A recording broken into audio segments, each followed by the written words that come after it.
This will be a very short video for the express purpose of clearing up some confusion that many people, both Christians and non-Christians, may have with regard to the concept of eternity. Terms like infinity and eternity are recognized by science in theory, but not grasped well in any practical sense. Yet, in my opinion, the concept of eternity, a dimension where there is no beginning and no end, goes a long way towards explaining and resolving the tensions that so often arise between science and religion. Now, some scientists will argue, rightly, that science does not say that the world came from nothing. Science does not attempt to offer an explanation for the origin of the universe, although it does have various theories which take us further back toward that point when the universe began. These theories relate to how some things may have come together from other things, but the actual origin of something out of nothing is not addressed. But it should also be pointed out that scientists cannot form the same questions about God that religion has formed with regard to the universe. You see, we can ask, who made the universe? But our opponents cannot ask in return, well, who made God? And the reason for this apparent contradiction lies in the definition of what we mean by God, where God and eternity are intimately intertwined. God is more or less defined as the source of all life, all matter, all energy, a force that lives in eternity, where there is no beginning and no end. The past, the present, and the future are all one and the same in eternity, so there is no beginning or end. Now, to be fair, we believers are not much more articulate than the scientists when it comes to explaining this concept called eternity. For me, as a believer in God, the existence of such a dimension makes perfect sense, and no one can refute it. Our minds just naturally seek an ultimate starting point, one which has no beginning and no end, and eternity is what we are thinking about when we do that. But I still cannot put into words exactly what the link is between eternity and what we know of here and now as time and space. There is a deep sense of rational completion when I acknowledge an eternal source, yet there is a simultaneous need to exercise faith in something that transcends my limited human understanding when I bring God and eternity into the picture. Sadly, this idea of eternity is often overlooked in religious circles by people who try to restrict God to time and space. Let me give an example. There are references in the Bible to people going to heaven when they die. On the cross, Jesus was recorded as saying to the thief who was dying next to him, "This day you will be with me in paradise." Yet we read in Bible prophecy about events which have not yet happened, which must take place before God judges the human population of the earth at some time in the future. This prophesied judgment day is when God decides who is going to heaven and who is not. So we here on earth find it difficult to imagine that the thief on the cross, or anyone else, has already experienced the so-called judgment day, at the same time that we picture them sitting up there in heaven, looking down on us here below. So when does judgment happen? Or when did it happen for that thief and for all those people who have died throughout the ages? Did it happen when they died? Or have they been waiting around in limbo all these many years for what is yet to come? Are they still waiting now for the rest of us here who have not yet died? The explanation to this conundrum is eternity itself. Inasmuch as heaven is where God lives, heaven itself is eternity.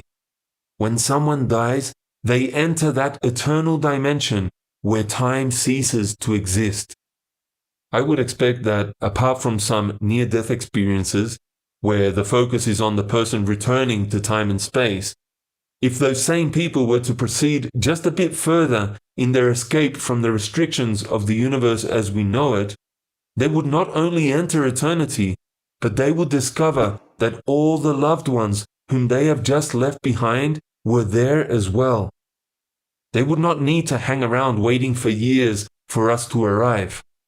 Let me give you another illustration of how this concept of eternity can clear up disagreements between human understanding of science and human understanding of religion. Peter, in his second epistle, wrote, "A day with the Lord is as 1,000 years, and 1,000 years is as a day."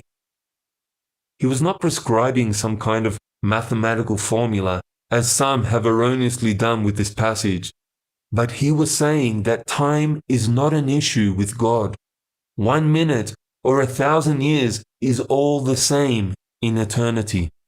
Isaiah quotes God as saying, "I am God, and there is none like me, declaring the end from the beginning, and from ancient times the things that are not yet done."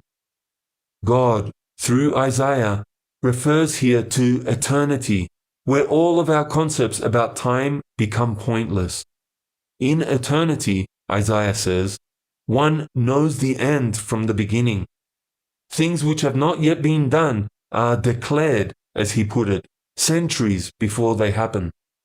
Understanding this merging of past, present, and future also explains how God is able to tell us ahead of time, that is, prophesy, about certain events that have not yet happened. I want to illustrate this absence of time in heaven with the concept of creation, that point at which time and space sprang forth from eternity. In the Bible, there is reference to days with regard to creation, but the story starts at a point where there appears to have been neither an earth nor a sun on which to measure such a thing as a day. But remember that a day as we know it is of little consequence to the God of eternity. It may as well be 1 billion years.